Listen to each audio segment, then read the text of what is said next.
cara menyemangati, kasih teladan. Yuk saya ajak istri saya kuliah lagi, ngambil magister pendidikan.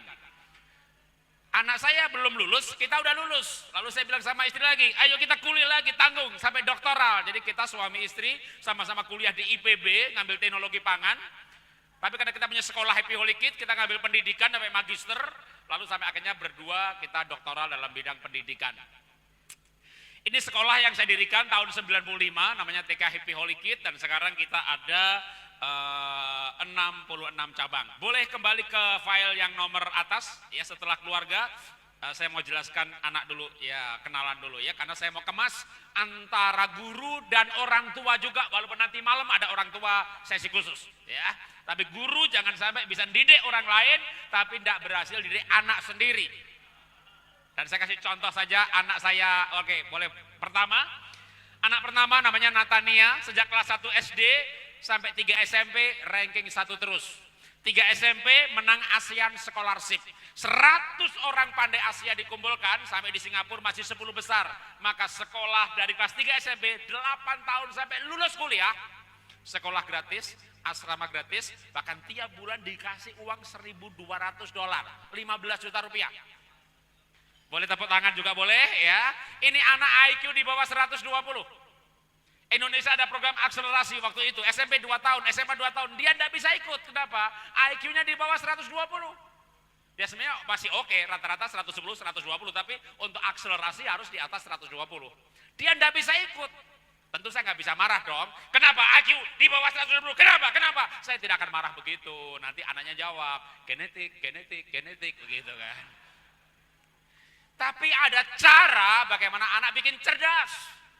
Maka saya tidak setuju dengan sekolah yang menyeleksi muridnya.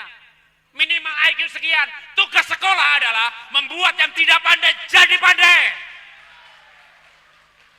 Yel-yelnya dulu. Siapa saya? Saya guru hebat, milenial, berprestasi. Guru hebat itu yang bisa bikin tidak pandai jadi pandai, bukan milih anak pandai. Berikutnya lagi nomor 2, lain ceritanya. Boleh berikutnya nomor 2, namanya Benaya. Saya cerita sedikit soal dia. Kakaknya ranking 1 terus. Anak ini waktu kelas 1 SD, saya dipanggil sama gurunya. Pak Jarot, mohon maaf, anak bapak tidak naik kelas. Tolong dong, jangan. Pak Jarot ngejar parenting. Kalau anak saya nggak naik kelas, saya nulis buku anak cerdas, saya nulis buku multiple intelligence. Tapi Pak Jarot, anak bapak nilainya 2,5, 3,0. Main game adiktif. Maka saya punya tantangan besar waktu itu. Lalu, tolong Pak, tolong Bu Guru. Anak saya dites lisan. Semuanya benar, 100. Tapi kalau nulis, dia kosongin. Semua ulangan, kalau menulis, itu kosong. Tapi di lembar jawaban, kalau dibalik, ada gambar tank, ada gambar pistol. Suka-suka dia. Kalau dimarahi, wajahnya tenang, makan enak, tidur pules. Kita bisa muntah darah sendiri kalau marahi anak satu ini. Kagak ada rasa salahnya. Nggak bikin PR, sahabat gurunya dihukum. Maju ke depan kelas. Dia maju dengan wajah tenang, tanpa rasa bersalah. Tapi ini anak nggak badal kayak Pak Nanang. Pak Nanang badal, nakal, pinter. Anak ini nggak nakal, baik, dibully teman nggak ngelawan, tapi semuanya serba pelan. Makan pelan, beol pelan, mandi pelan, jalan pelan, semuanya pelan. Nulis kagak mau nulis. Tapi kalau dijawab ngerti. Dimarahi kagak jawab. Orang badal kan dimarahi bantah. Itu pinter ngomong, pandai, otaknya cerdas gitu ya. Kalau bicara itu diomongin kayak patung. Deketin dulu, baru nanya, Ben, kamu nggak tahu ibu kota Indonesia Jakarta? Tahu. Kenapa nggak ditulis? Balas jawab. Sekolah buat apa-apa? Ya biar kamu pinter. Aku sudah pinter kok. Aku tahu ibu kota Indonesia Jakarta. Lah kenapa nggak ditulis? Yang penting kan aku orang pinter. Tapi kalau kamu nggak nulis, bu guru nggak tahu kalau kamu tahu. Aduh, ini anak gimana didiknya? Bingung juga saya. Tapi saya bersyukur, saya membaca kisahnya Kak Seto. Dan dulu saya tahun 90-an pernah bawa beliau juga ke beberapa kota. Waktu itu saya kayak Pak Herdinal, Pak, IO, Pak. Lalu kalau beliau kita undang ke luar kota, boleh gak minta tiket 2 atau 3 bawa anaknya yang kebutuhan khusus. Dan dari situ saya belajar, Allah, Tuhan izinkan Kak Seto punya anak kebutuhan khusus. Sampai dia belajar mengenai parenting. Sampai dia belajar mengenai anak. Untuk menyelesaikan masalah anaknya sendiri. Dan selesai, sembuh, normal. Maka saya, kayaknya sekarang giliran saya. Singkat cerita saja. Anak ini selesai. Atau mungkin saya cerita sedikit. Karena bisa jadi tips bagi para guru. Anak saya akhirnya bisa menulis setelah saya dapat guru hebat. Jadi saya panggil guru les. Anak saya naik kelas bersyarat. Pak Jarot, anak bapak saya tanya lisan bisa menjawab berarti pinter tapi tidak bisa nulis. Di situ masalahnya. Anak bapak saya naikkan kelas 2 SD tapi tolong dilesin nulis. Saya cari guru les nulis. Lantai anak saya nulis. Sebulan mengundurkan diri. Pak Jarot, saya nggak mau melanjutkan ngelesi anak bapak. Kenapa Bu Guru? Anak bapak bukan manusia. Anak bapak patung. Oh ya benar memang. Kalau dimarahin kayak patung. Gajinya nggak cukup Pak untuk saya beli obat bludruk Pak. Jadi saya mengundurkan diri.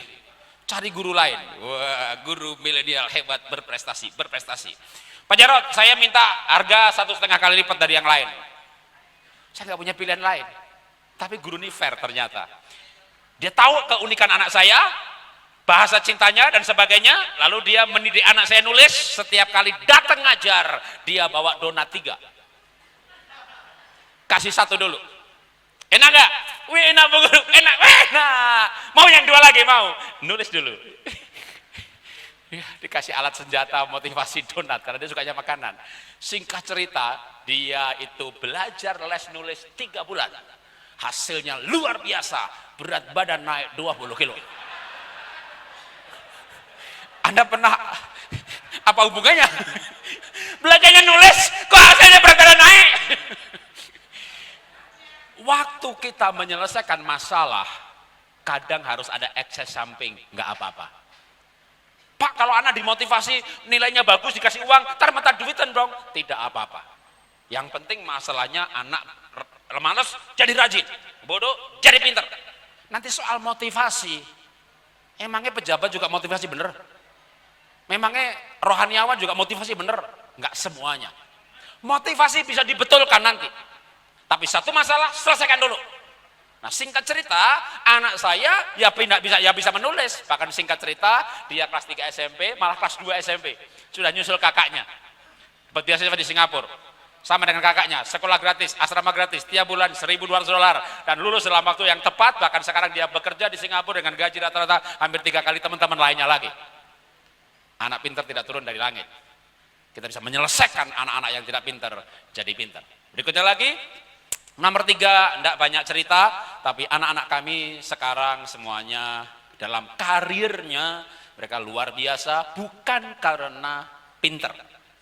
Tapi seperti anak yang misalnya maaf pakai bahasa binatang. Kalau anak saya kelinci, dia ngambil jurusan lari.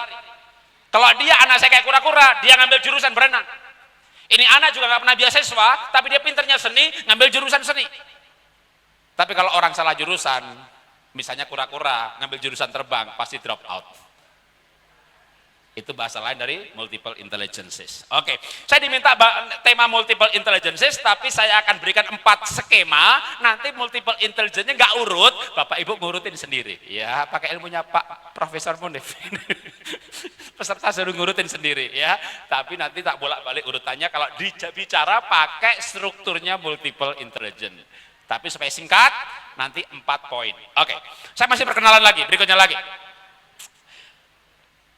Ini sekolah taman kanak-kanak yang kami dirikan. Berikutnya lagi, saya juga bergerak dalam bidang pendidikan, masih sampai sekarang. Kalau ibu-ibu bunda PAUD desa Lampung Selatan ini butuh trainer, Pak, training dong kami Pak, nyulap biar pinter kayak Kak Seto tadi main sulap. Kami punya timnya untuk training ibu-ibu, workshop praktek. Jadi workshop banyak prakteknya sampai pada pinter sulap gitu ya. Atau mau printer baloning boleh juga ya. Kami bahkan guru-guru kami training ke Singapura. supaya kami punya kreativitas itu terbaik. Berikutnya lagi lewatin, bahkan akhirnya saya punya impian ya. Sekarang kami lagi bangun Happy Holy Kid Land 9 hektar dekat Telaga Kauripan Bogor. Ada 10 wahana khusus anak usia dini. Kami habis-habisan dalam anak usia dini. Untuk membangun 10 wahana di 9 hektar ini kami butuh kira-kira 450 miliar. Karena futuristik sekali. Nanti main panggung bonekanya, backgroundnya nggak kalah dengan webinar kali ini. Dan kami berikan persembahkan nanti untuk, oke, boleh file berikutnya.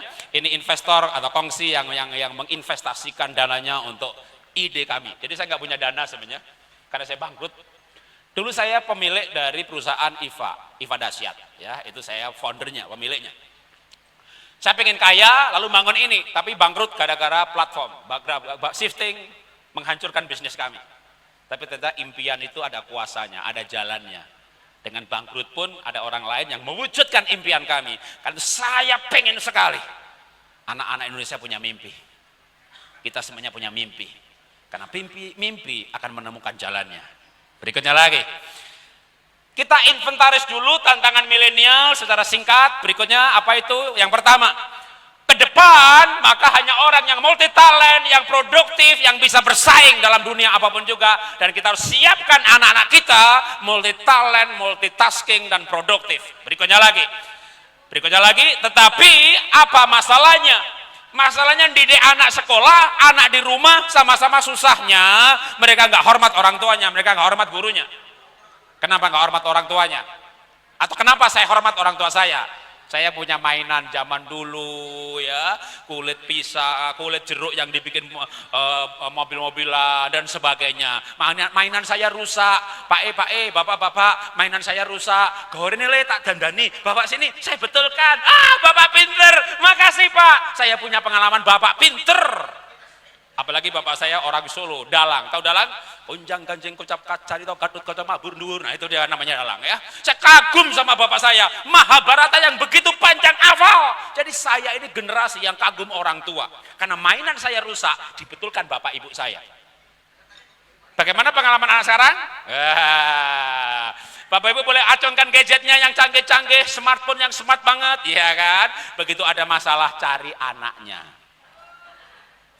Bu guru ada masalah cari muridnya. Nak, kok punya bu guru ngeheng ya? Nak, kok punya mamah kok begini ya? Anaknya, muridnya bilang begini, tenang mah, tenang bu guru. Aku betulin ya. Udik. Udah selesai bu guru gitu. Gimana caranya, Nak? Susah ngajarinya. Kalau ada masalah, hubungi aku gitu. Jadi anak zaman sekarang ini punya pengalaman. Dua makhluk hidup ini nggak ngerti apa-apa. Pak Jarod, anak saya nggak punya cita-cita. Punya. Cuma dia berpikir, apa gunanya ya ngomong sama makhluk ini? Apa ngerti ya kalau saya ngomong? Jadi anak sekarang itu berpikir, karena punya pengalaman. Betapa susahnya parenting hari ini. Kita punya anak-anak yang begitu menjelajahi dunia digital dengan kemampuan yang luar biasa. Tapi jangan khawatir, nanti ada solusinya. Berikutnya lagi. Masalah anak zaman sekarang adalah mereka multi talent, multitasking, sehingga orang tua bingung, guru bingung. Ini anak sambil belajar liatin lagu, ini anak sambil belajar liatin YouTube. Tapi saya tanya, nilainya bagus nggak? Bagus sih Pak, 90, 100. Ya sudah. Ibu jangan bayangin sama diri sendiri. Kita lahir di era di mana komputer otak kita ini masih jadul. Kita belajar 1 jam, khusus belajar, nggak sambil yang lain-lain, nilainya 60. Anak-anak belajar sambil lihat YouTube cuma setengah jam, nilainya 100. Jadi anak sekarang ini multi talent, multitasking. Disambil aja nilainya bagus. Anak saya dulu Pak, belajarnya itu sebentar banget Pak, 15 menit. Terus main game, aduh sampai saya marah Pak. Loh jangan marah, nilainya berapa? 90, ya sudah. Ibu bandingin sama otaknya sendiri kan, belajar 2 jam nilainya 6. Anak sekarang belajar 20 menit. Nilainya 90. Ini anak zaman sekarang ini emang anak generasi, mungkin dia karena gizi, ya kan? Lampung Selatan kan ada program swasembada gizi, mantap, ya kan? Gara-gara program gizi, ibu bupati, anaknya pinter-pinter, belajar cepat, orang tuanya bingung, kok cepet? Tidak ada rumusnya belajar harus lama. Kalau makin cepat kan makin bagus. Ya, oke, berikutnya lagi. Ada apa dengan anak sekarang? Ini mulai berbahaya. Yang ditakuti berbeda. Waktu saya kecil takut setan, takut genderuwo, takut tuyul. Anak sekarang tidak ada yang takut setan. Mereka takut kalau nggak ada sinyal. Mereka takut lobet. Tapi yang saya khawatirkan, yang diyakini berbeda. Barna Paper bikin penelitian di Asia termasuk Indonesia, umur 13 tahun remaja rata-rata, 61% tidak percaya Tuhan ada. Itu hasil yang mengejutkan saya. Kenapa kamu ke masjid? Anaknya soleh-soleh, orangnya baik-baik. Kok kamu ke gereja? Musiknya keren banget deh. Kamu yakin Tuhan ada? Kalau ada nggak ngefek dalam hidup saya? Kira-kira jawaban seperti itu, 61%. Anak kita tinggal di Lampung, temannya orang Amerika, temannya orang Eropa, temannya orang Australia, teman di gadget, teman di Instagram, teman di Facebook, dan mereka ateis semuanya. Ini tantangan loh, ini tantangan loh. Berikutnya lagi. Karena tinggalnya di Lampung, tapi temannya Singapura, Hong Kong, dan sebagainya, maka mulai adanya teman global, fashion global. Maksa orang tuanya jual sawah, supaya bisa beli iPhone. iPhone harganya 22 juta, punya saya ini Vivo, ini Cina ini. Cuma 7-8 juta, ini udah terbaik pada waktu generasi pas saya beli. Dengan yang merek produksi Cina ini, tapi ini ada gimbalnya. Kameranya ada gimbalnya sehingga saya bisa syuting sambil jalan, videonya stabil. Saya syuting pakai ini. Masuk loh Metro TV. Tapi kan kalau anak muda kan nggak keren gitu ya, nggak keren. Itu sebenarnya gambar diri. Percaya diri itu ada fondasinya, gambar diri. Maka yang perlu mendidik gambar diri supaya percaya diri. Ya. Oke, apalagi masalah anak zaman sekarang? Anak saya IQ tinggi Pak, kita udah tes kemarin Pak, SMP kita, SD kita, anak-anak kita cerdas-cerdas. Tapi kok nggak bisa konsentrasi? Oke, boleh file berikutnya. Cerdas tapi nggak bisa konsentrasi, nggak bisa fokus. Multi talent tapi nggak fokus, maka nggak produktif. Itu masalah milenial sekarang. Berikutnya lagi. Saya generasi jadul ini punya masalah kurang informasi. Tapi anak-anak zaman sekarang malah kelebihan informasi. Information loaded. Karena kelebihan informasi, akses sana sini, badannya capek, lelah, mau tidur nggak bisa tidur karena pikirannya belum istirahat. Sehingga anak-anak milenial banyak mengalami mood, energi lemah, sulit fokus, susah mengambil keputusan, insomnia, kelelahan, tapi susah untuk tidur. Itu adalah gadget addictive syndrome. Berikutnya lagi. Terus apa masalah-masalah anak SMA sekarang, mahasiswa sekarang? Mereka sibuk update status. Orang bijak, santun bicaranya. Orang baik, sopan perilakunya. Orang pinter, tepat berpikirnya. Orang stres, update status melulu kerjaannya, ya kan? Makanya kalau Bu Guru, Pak Guru, update status melulu. Lah, bahan ajar belum disiapi. SKH belum disiapi. Ya, bila nggak sempet, tapi update status saja kerjaannya. Itu tanda-tanda guru stres. Saya sarankan kepala sekolah, Pak Bupati, kepala dinas, punya akun Instagram samaran. Lalu berkenalan dengan anak buahnya. Follow mereka. Pak Jarod, saya tidak bisa ke-follow Instagram anak saya. Ibu nggak ngerti etika milenial. Ibu punya Instagram, anaknya punya di-follow. Di-follow saja, jangan di-komen. Kalau di-komen, ibu di-blok. Duh, Pak Jarod sudah terlanjur di-blok, Pak. Bikin akun baru. Kalau anak ibu perempuan, ibu bikin akun nama laki-laki, foto laki-laki yang ganteng, umurnya setahun lebih tua dari anaknya, lalu kenalan. Follow lagi. Ya, oke, berikutnya lagi. Apa masalah milenial, mahasiswa, SMA, SMP, mereka gaul tapi nggak produktif. Berikutnya lagi, kalau begitu, oke. Kembali ke soal tadi ya, masih ini ya, betul yang di sini. Ya, terus berikutnya, betul, berikutnya lagi, berikutnya lagi. Enggak, bukan mundur, benar maju yang tadi. Ya, ini ya. Tadi Kak Seto mengajarkan bahwa masalah percaya diri penting. Mungkin saya tekankan gambar diri. Gambar diri itu bagaimana orang memandang dirinya. Aku anak soleh. Tentu dia nggak mau berbuat dosa. Aku anak baik. Tentu dia nggak nakal. Aku anak yang dicintai orang tua. Dibully, nggak masalah. Dia nggak ngerti siapa saya. Nah, aku anak soleh. Aku anak yang dikasih. Itu gambar diri. Kalau dia gambar dirinya baik, aku anak soleh, maka dia akan percaya diri. Tapi percaya diri punya fondasi namanya gambar diri. Nah, gambar diri kalau menurut, boleh mundur ke belakang satu. Menurut Dr. Matiolo, Costa Matiolo, seseorang yang punya gambar diri bagus, bukan hanya soal percaya diri, salah satu outputnya. Orang yang gambar dirinya bagus, dia akan gampang fokus. Tapi orang yang gambar diri nggak bagus, sibuk dengan masalah psikologisnya, maka nggak bisa fokus. Gimana anak pinter, cerdas, milenial, berprestasi? Kita harus membangun anak-anak yang punya gambar diri. Aku anak Indonesia, anak Pancasila. Aku anak yang diberkati. Aku anak yang punya masa depan. Aku anak yang disayang orang tua. Orang yang tidak sayang, nggak apa-apa. Aku siapa? Aku ini. Itu gambar diri. Ya. Oke, berikutnya lagi. Maka yang penting adalah membangun gambar diri. Kalau orang nggak punya gambar diri akan sibuk meniru orang lain. Rambutnya pengen kayak orang lain, pengen dipirangin, matanya mau dibiruin biar kayak bule. Memangnya sawo matang nggak hebat? Saya bangga dengan orang Indonesia. Saya bangga dengan sawo matang. Saya bangga dengan Jawa. Saya bangga dengan batik. Pak Jarot, kalau saya ditanya sama Tuhan, Jarot, kamu mati balik surga, kembali ke bumi, pengen jadi bangsa apa? Saya bilang Jawa, Indonesia. Itu namanya gambar diri. Ya, oke. Maka saya tidak sibuk dengan pencitraan. Saya sibuk dengan kompetensi. Untuk menaikkan gambar diri, itu kompetensi. Berikutnya lagi. Ada masalah-masalah dengan gambar diri remaja-remaja milenial, khususnya di Korea. Dan film Korea nyebar ke seluruh dunia. Saya khawatir perilaku ini menyebar ke seluruh dunia. Di mana di sana orang sibuk bedah wajah, hidungnya dimancuin, pipinya dicabiin, kulitnya diputihin. Maka ada kasus laki-laki ganteng sekali menikah dengan wanita cantik sekali, anaknya jelek sekali.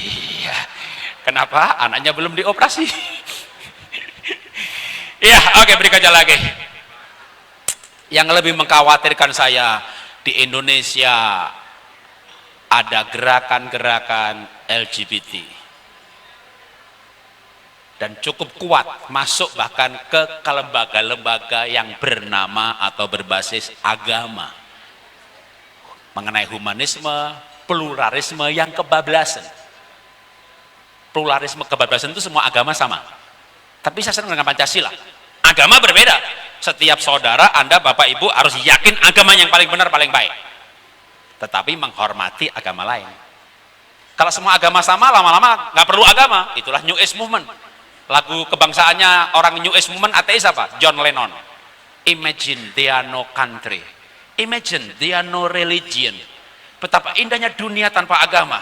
Karena mereka menyampaikan data, perang yang ada di dunia ini semuanya perang agama. Lalu merindukan dunia tidak ada agama. Salah.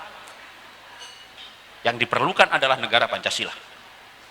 Di mana ada semua agama, masing-masing yakin agamanya benar, tapi kita menghargai agama lain. Bukankah Pancasila luar biasa? Saya setuju dengan Pak Nana. Bung Karno luar biasa. Ya, Bung Karno luar biasa. Boleh kita berikan tepuk tangan. Kita punya bapak bangsa yang kita bisa banggakan di dunia ini. Berikutnya lagi. Nah, itu semuanya tantangan. Lalu bagaimana kita sebagai guru untuk menyiapkan anak-anak kita menghadapi LGBT, menghadapi nilai-nilai yang tidak benar. Saya berjumpa dengan orang tua murid Pak Jarot. Saya sedih sekali. Kenapa ibu? Anak saya dapat beasiswa di Amerika. Ibu kenapa sedih? Anak saya beasiswa S1 kayak anak Pak Jarot ke Singapura, Asian Scholarship. Dia masuk 10 besar, dia Amerika bebas tes. Yang bikin saya sedih, setahun di Amerika dia kirim surat, saya ateis. Gimana anak ibu yang ateis? Dia baik sekali. Kalau saya sakit, yang membiayai yang ateis. Kalau saya ada masalah, dia yang telepon duluan. Jadi New Age Movement itu tidak jahat. Mereka hak asasi, humanisme, baik. Cuma Tuhan nggak ada. Kalau jahat nggak berbahaya, anak kita nggak mau jahat. Mereka nggak nyembah setan, mereka nggak percaya setan ada. Jadi mereka baik. Lalu anak ibu yang beragama yang lain bagaimana? Itulah Pak Jarot. Saya jadi sekarang kok jadi bingung sendiri. Anakku yang ateis baik banget. Aku sakit dirawat diobati.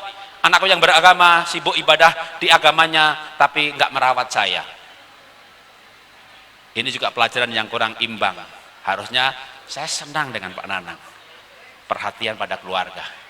Kita boleh aktif beragama, tapi jangan sampai gara-gara agama lalu kita nggak ada waktu buat ngurus keluarga.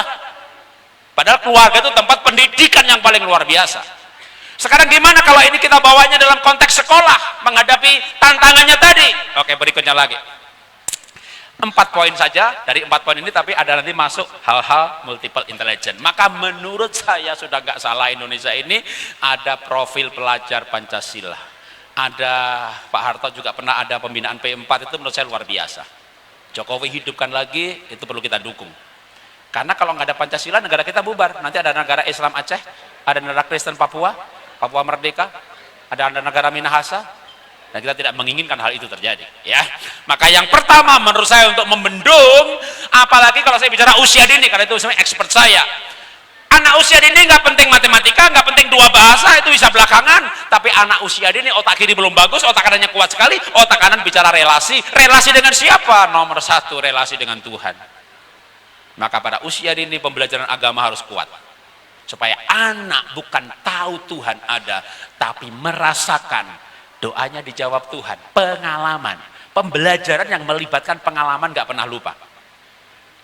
Nggak pernah lupa ya, Ibu ya. Lihat Bapak dipanggil mukmin, mukmin. Nggak lupa, kenapa? Pengalaman masuk ke otak yang paling dalam. Berikutnya lagi. Tetapi pembelajaran keagamaan ini harus sampai pada kecerdasan spiritual. Kecerdasan spiritual bukan Allah namanya ini, artinya ini, itu teori. Tetapi pembelajaran agama spiritual harus menghasilkan apa? Boleh file berikutnya? Menghasilkan integritas. Integritas itu apa sih? Integritas itu tidak bisa bohong. Dan anak itu sebenarnya terlahir dengan integritas. Kadang-kadang orang tua yang ngajari bohong. Contoh, ya, jangan ditiru, tapi contoh. Anak umur 2-3 tahun, ibu datang tamu jelek, tukang tagih, tukang gosip, ibu nggak mau ketemu tamunya. Pernah bilang sama anaknya nggak? Nak, kasih tahu ya sama tamunya ya, kalau mama nggak ada. Tapi mama ada. Iya, tapi bilang nggak ada. Tapi ada kan? Iya, makanya bilang nggak ada. Tapi ada. Sana bilang sama tamunya kalau mama nggak ada. Iya, anak akan keluar ke teras. Mama suruh bilang kalau mama nggak ada. Ini integritas loh, nggak bisa bohong. Orang yang tidak punya integritas itu bohong itu gampang. Oh sumpah saya nggak korupsi 5 miliar, lah mati 20 dong, masa sebegitu. Orang yang tidak punya integritas bisa bohong, kayak Aris bohong sama Kinan, I love you, di hatinya si Lydia. Anak kecil nggak bisa bohong, makanya jangan ajari anak bohong. Itu integritas. Berikutnya lagi, karakter. Jadi cerdas spiritual itu ada outputnya. Integritas, karakter. Nanti saya akan bagian terakhir lagi masuk di karakter. Ya, berikutnya lagi, nilai hidup. Anak saya nomor 1, ranking 1, kelas 2, kelas 3, dia mulai ketakutan ketika orang lain menyaingi dia, nilainya mendekati dia. Saya bilang sama istri saya, kita harus rubah pendidikan di rumah ini. Anak saya pulang sekolah, bahasa Jawa ya, tahu, mewek-mewek. Mukanya ini sembep, kayak mau menangis. Kenapa nih ya? Ada apa? Makin ditanya makin nangis. Nilaiku 80. Bagus dong. Nggak 100. Perfeksionis, pengennya 100. Temenmu sih itu berapa? Yang biasanya ranking 2 70, yang itu 75, si ini nih 60, paling tinggi berapa? 80. Kamu dong? Iya. Kenapa nangis? Enggak 100. Malam-malam saya bilang sama istri saya, yang kalau saya bilang sama istri yang celah. Saya bilang, tapi waktu itu nadanya sedih, yang saya khawatir loh kalau anak kita bunuh diri. Kamu pernah dengar kisah di Jepang, ada orang ranking 1, ranking 3 bunuh diri. Anak kita 80 nangis. Dia pengen pinter, tapi dia tidak punya nilai hidup tentang kepinteran. Habis itu saya ganti program di rumah saya. Saya bilang anak saya, kamu tahu betapa Bapak tuh bangga sama kamu, Papa ceramah kemana-mana, kamu Papa ajak, Papa tunjukkan kehebatan kamu. Karena anak saya kelas 2 SD, dua-duanya, kalau ada webinar, seminar, waktu itu bukan webinar ya, pesertanya 200 orang, saya minta panitia kasih daftar hadir, kasih anak saya. Panitia kalau 3 menit angkat tangan, kamu udah selesai, angkat tangan duluan. Kadang anak saya angkat tangan duluan. Anda boleh tanya ke anak saya nomor 1, nomor 2, waktu dia kelas 1 SD. Dari daftar hadir tadi, itu nomor 75 namanya siapa, nomor 17 siapa, nomor 187 siapa, dia hafalkan semuanya pakai teorinya Pak Profesor Munif tadi, namanya mapping ya, menghafal dengan cara mapping. Dulu di Indonesia ada, tapi saya udah tutup ya, itu mengenai Super Brain, nama lembaga kursusnya. Anak saya di situ diajari cara menghafal. Praktisnya tuh begini, kalau nanti sampai level 200 itu ada caranya, tapi kalau menghafal 10 benda, ember, kunci, parci, segala macam itu 10 benda, gimana? Kita punya pola yang tidak berubah. Nomor 1 kepala, nomor 2 hidung, nomor 3 mata, nomor 4 mulut. Ini pola bisa dibentuk sendiri, tapi sampai 10. Nanti kalau 20, halaman, pagar rumah, ini teras, pintu, itu udah jadi pola. Menghafal 10 benda. 1 wajan, langsung dibayangin. Wajan, entong, cangkul. Jadi ditaruh, tadi harus cangkul di sini. Nomor 4 apa? Cangkul. Langsung hafal. Itu cepat sekali. Itu mapping. Jadi otak kita tuh lebih gampang menghafalkan gambar. Bapak Ibu cari rumah saya. Misalnya ya, kita kasih ancar-ancar ya. Di Jakarta, turun Lebak Bulus, ambil jalan yang 30 derajat, melangkah 5,5 kilo setengah, ambil kiri yang 60 derajat, pergi 100 meter, nggak nyampe. Turun di Lebak Bulus, lihat gedung hijau, melangkah ke arah itu, sebelah gedung hijau ada pagar merah, belok kiri, nyampe. Betul? Otak kita punya cara kerja. Nah, kembali ke pinter, gampang. Pinter tuh gampang. Ilmu sekarang canggih-canggih, kurikulum canggih-canggih. Tapi apa artinya anak saya pinter dan dia ketakutan kalau dia tersaingi? Lalu waktu saya ganti kurikulumnya, kalau Profesor Munif katakan tuh namanya kurikulum sekolah kehidupan. Lebih penting belajar hidup daripada belajar matematika.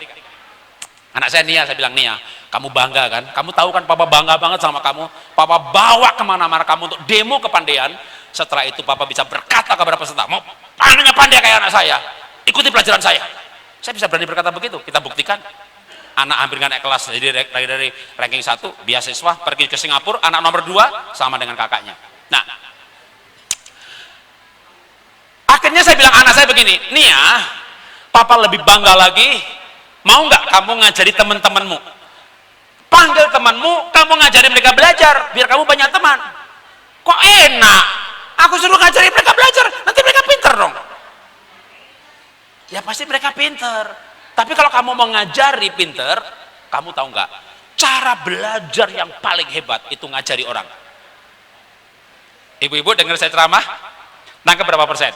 40% hebat, 50% luar biasa, 60% ada betul-betul guru hebat. Tapi kalau Anda berpikir, ini boleh nih pelajarannya nih, aku mau minta powernya nanti aku minggu depan mau guru anak buah mau tak kumpulin, saya mau ngajar lagi. Anda ngajar lagi, Anda hafal 80%. Jadi ketika ngajar, itu masuk semuanya. Maka kenapa anak saya sampai di Singapura yang IQ di bawah 120 itu, 100 orang pada Asia dikumpulkan, dia masih masuk 10 besar, dan pemerintah Singapura katakan, kamu boleh kuliah di mana saja di dunia ini, kita bayarin. Anak kedua juga begitu. Karena dia ngajar orang lain. Tapi yang saya senangi bukan soal dia pintar sebenarnya. Dia mulai mengerti nilai hidup dari kepandaian. Nilai hidup itu kalau saya punya duit buat apa ya? Ya saya investasi lagi, kaya lagi. Itu bisa, itu kaya punya duit tapi nggak punya nilai hidup tentang uang. Jadi waktu anak saya dia senang mengamalkan ilmunya, itu nilai hidup. Betapa pentingnya nilai hidup ya. Oke, berikutnya lagi. Kita lanjutkan. Apalagi yang penting untuk anak usia dini khususnya, tapi juga SD, SMP, SMA, menurut saya sama-sama pentingnya. Pertama, relasi dengan Tuhan. Karena kita hidup di dunia yang egois. Orang nggak peduli relasi. Kecerdasan emosi habis, maka relasi dengan Tuhan. Kedua, relasi antara guru dengan murid atau relasi orang tua anak.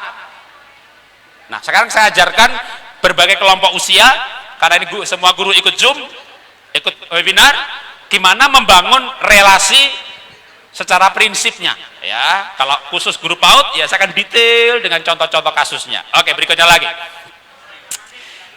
Untuk anak usia dini yang pasti bisa relasi dengan mendongeng.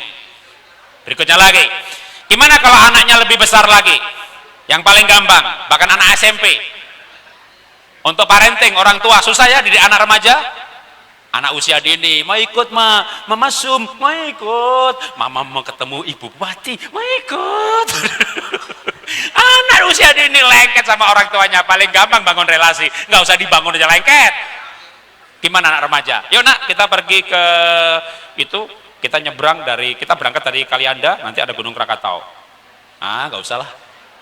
Kenapa nggak usah? Ya bagus sih, tapi ya aku pikir dah gitu. Waktu bilang kupikir tuh dia cari temennya. Kalau ada temen yang pergi, dia pergi sama temennya, nggak sama orang tuanya. Jadi gimana kita bisa bangun relasi dengan murid, dengan anak, apalagi udah remaja? Caranya sama. Guru atau orang tua mengakui sisi positif murid. Kalau nama kami di sekolah kami, namanya sekolah kami itu program karakter. Jadi bukan juara matematika, juara menggambar, enggak. Juara sabar, Ahmad. Juara rajin, Joko. Juara soleh, Amir. Juara senyum, nama-nama karakter. Sehingga gurunya memperhatikan karakter anak. Itu kalau kita bisa memuji sisi positif anak, itu akan dapat relasi. Oke, kita kasih ilustrasi biar gampang. Siang-siang begini, ibu-ibu. Kenapa ibu, saya tanya ibu-ibu ya? Kenapa ibu nikah sama suaminya? Ya, itulah satu-satunya kesalahan dalam hidup saya, Pak Jarod. Sudah terlanjur, ya sudahlah, apa boleh buat. Menurut saya tidak kesalahan ibu. Karena ibu dulu berhasil itu, pacar ibu membangun relasi dengan ibu. Gimana caranya dia membangun relasi dengan ibu? Ibu masih ingat waktu remaja dulu, gadis dulu, anggap aja ya punya orang tua. Kamu gimana sih anak gadis gak bisa masak? Kamu tuh gimana sih anak gadis kamar kamu berantakan? Lihat tuh baju kotor kamu di mana? Kamu tuh gimana sih? Pernah nggak ibu-ibu di sini, remaja-remaja di rumah juga, ibu-ibu di rumah juga yang pernah mengalami? Di rumah ini gak ada yang ngertiin aku, semuanya menyalahkan aku. Mama gak ngerti aku, papa gak ngerti aku, semua di rumah ini gak ada yang ngertiin aku. Gitu ya, kita gak ada yang menerima. Ibu ingat pergi kuliah, pergi sekolah, ketemu cowok yang berkata, matamu bening, rambutmu bagus. Kita dipuji, dan pujian itu gue banget. Anda orang yang kreatif, banyak ide. Orang tua berkata, banyak ide, tapi nggak pernah diselesaikan. Si cowoknya berkata, gue, kamu tuh makhluk ajaib deh. Kok bisa sih kamu begitu kreatif? Waduh, dipuji. Ketika dipuji terbentuk relasi. Gimana Pak Nanang tidak terkagum-kagum sama ibu? Orang lain bilang bandel, nakal. Ada satu makhluk ajaib, tanggung jawab.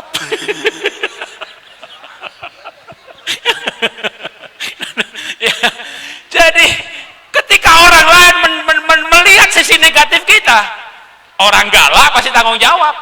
Pak Ahok atau Bu Risma lah kalau sekarang yang masih ada di posisi ya, galaknya luar biasa, tanggung jawabnya luar biasa. Orang sabar, orang lelet ya pasti sabar. Ya pelupa ini anak, barangnya jatuh melulu gitu ya. Orang pelupa itu pasti pandai bergaul, temannya banyak. Karena orang pelupa itu pandai mengampuni. Kok bisa? Ya memang lupa.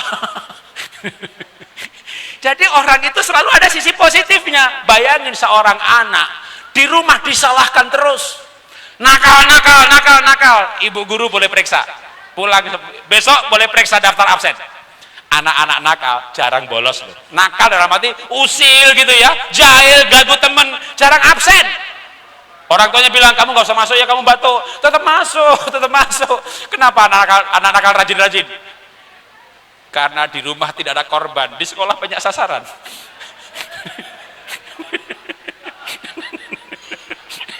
Betul Pak?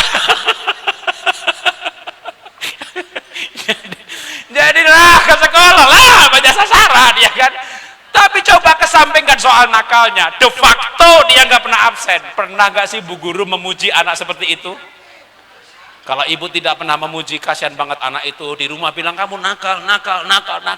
Tiba-tiba kita sebagai seorang guru berkata kepada dia, nak Bu guru mau jujur sama kamu ya. Bu guru periksa daftar absen, kamu nggak pernah absen. Kamu nanti pas kenaikan kelas, kamu juara rajin ya. Seorang yang nggak pernah dipuji orang lain, seperti seorang wanita yang disalahkan ibunya, bapaknya, dipuji sama pemuda, dinikahi pun mau. Maka seorang anak yang dipuji sama gurunya, dia akan punya relasi yang kuat sekali dengan gurunya, dan Anda akan bisa tanam apa saja. Mau tanam nilai, mau tanam cita-cita, mau tanam moral, kita mau bisa tanam apa saja karena kita berhasil membangun relasi. Ya, oke, berikutnya lagi. Pentingnya membangun relasi orang tua anak, lewatin lagi berikutnya. Sosialisasi, kita mengajar anak punya relasi dengan guru, guru bangun relasi dengan anak, anak merasakan nikmatnya relasi, nanti dia akan berelasi dengan temannya. Anak-anak kecanduan gadget, itu juga masalah tantangan sekarang ini. Gimana caranya supaya anak nggak kecanduan gadget? Sebelum anak diberi gadget, dia harus merasakan nikmatnya relasi. Bermain sama papa itu asik banget loh, diajak jungkir balik. Waduh ya, yang nggak ada di gadget tuh. Saya punya anak waktu kecil, tak pegang tangannya, saya puter. Sampai istri saya, awas jatuh, awas. Wah, nanti tak puter. Begitu taruh, aduh papa, lagi. Aduh, ternyata bermain sama papa asik. Keasikan seperti itu nggak ada di gadget.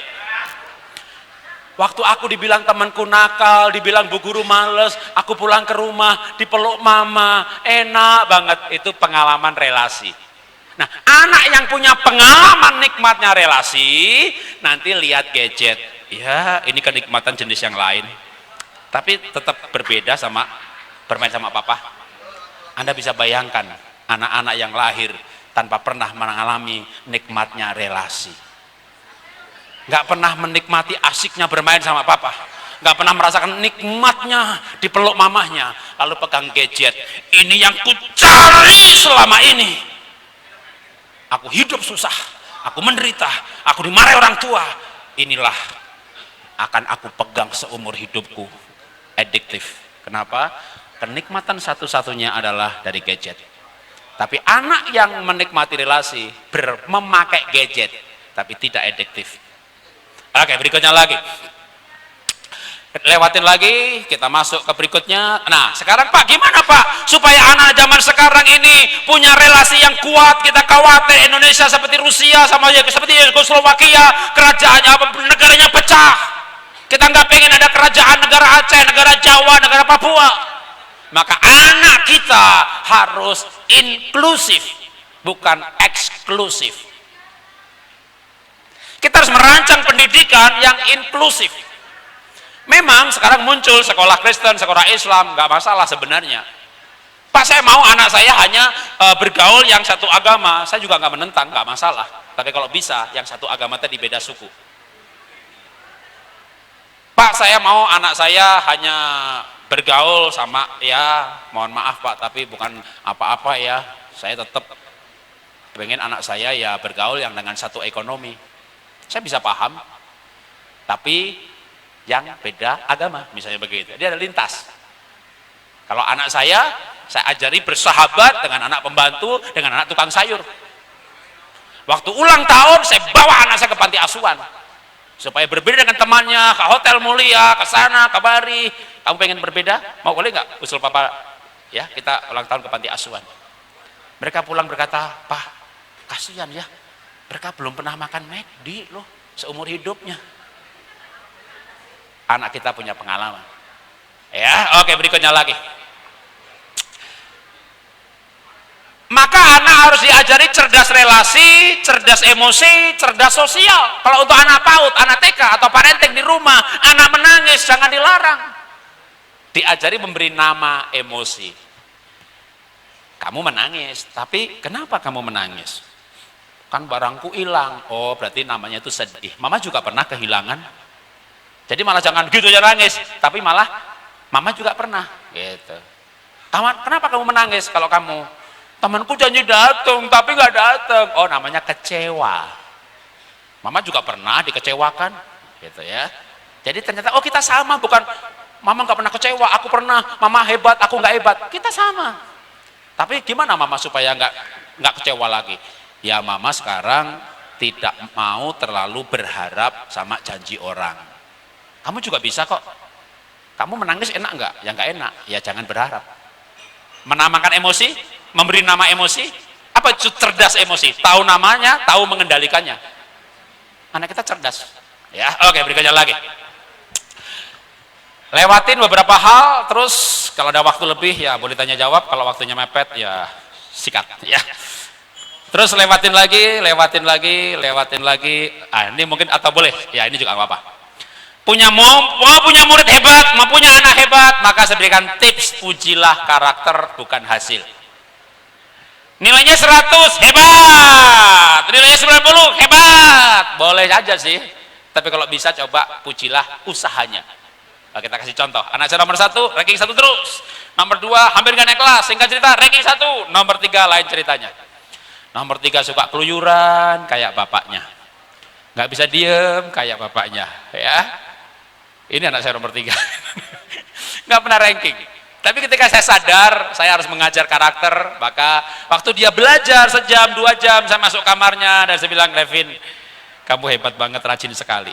Dipuji rajin sekali, dengan mindernya dia berkata, tapi aku nggak ranking kayak Kak Nia. Levin, yang hebat bukan yang pinter loh. Yang kaya itu bukan yang pinter, tapi yang rajin. Tahu nggak yang orang pedagang, usahanya luas, yang banyak teman. Bukan yang ngitung harga, pandai matematika sehingga ngitung harga. Nggak bisa ngitung, pakai kalkulator bisa kok. Yang penting temannya banyak, kamu temannya banyak, kamu rajin, pasti kamu sukses. Waktu saya puji beberapa kali soal rajinnya, walaupun tidak ranking, dia berdiri dari kursinya, dia peluk saya lama tanpa bicara apa-apa. Itu saya tahu, saya sudah menyentuh hatinya, saya sudah bangun relasi. Ya, kalau relasi sudah terbentuk, nanti ada masalah, pasti istri bilang, kamu dah yang nasihati, aku pusing sama dia, nggak bisa nasihati. Kalau kita punya relasi, kita bisa nasihati. Bahkan kadang pasangan kita bilang, ya kamu aja yang ngomong gitu ya, oke gitu ya. Oke, berikutnya lagi ya, karena waktu saya akan masuk ke yang terakhir, pentingnya senang. Tadi kasih tahu, udah ajarkan ya, pentingnya senang ya. Berikutnya lagi, maka pembelajaran harus menyenangkan. Berikutnya lagi itu juga Pak Profesor Munif tadi sudah banyak mengajarkan pentingnya gembira dalam pembelajaran. Berikutnya lagi, terus skip beberapa halaman, ada gambar apa itu, terus lewatin aja sampai terus pembelajaran yang menyenangkan, pembelajaran yang menyenangkan. Oh ya, mundur satu, terakhir. Nah ini ya, saya mau cerita, nyambung ceritanya Pak Munif tadi soal rokok-rokok tadi ya. Oke, saya akhirnya dengan cerita pendongeng, karena saya guru TK juga 3 tahun. Setelah itu saya membawai guru-guru TK 66 cabang, mentraining mereka. Suka dongeng juga. Ada dongeng mengenai burung beo. Ya, Bapak Ibu tahu burung beo? Ya, bisa berbicara ya, dimiliki oleh seorang pelaut. Dia sayang banget sama burung beonya, tapi burung beonya batuk. Akhirnya dia bawa burung beonya ke dokter hewan ternama di kota itu, diperiksa air liurnya, dikasih vitamin obat, tetap aja batuk. Ah, ini gimana dokter bilang katanya hebat, ternyata nggak bisa. Dia cari yang lebih pakar lagi, diperiksa darah dan bulunya, kasih suplemen, masih aja batuk. Sampai 3 dokter nggak ada yang menyembuhkan.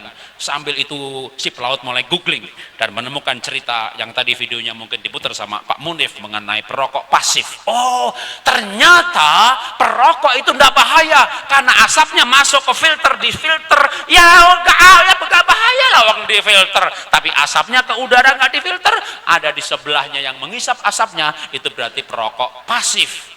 Makanya kalau bapak merokok, ibu tidak, pergi bersama-sama terus, ibunya mati duluan. Nah, itu namanya perokok pasif. Ah, membaca itu, pelautnya sadar burung beoku perokok pasif. Demi cintanya kepada burung beo, demi cintanya kepada burung beo, ini pelaut berhenti merokok. Aneh bin ajaib, burung beonya tidak batuk lagi. Oke, saya tanya nih sekarang Bapak Ibu, siapa yang mau jawab? Kenapa burung beonya nggak batuk lagi?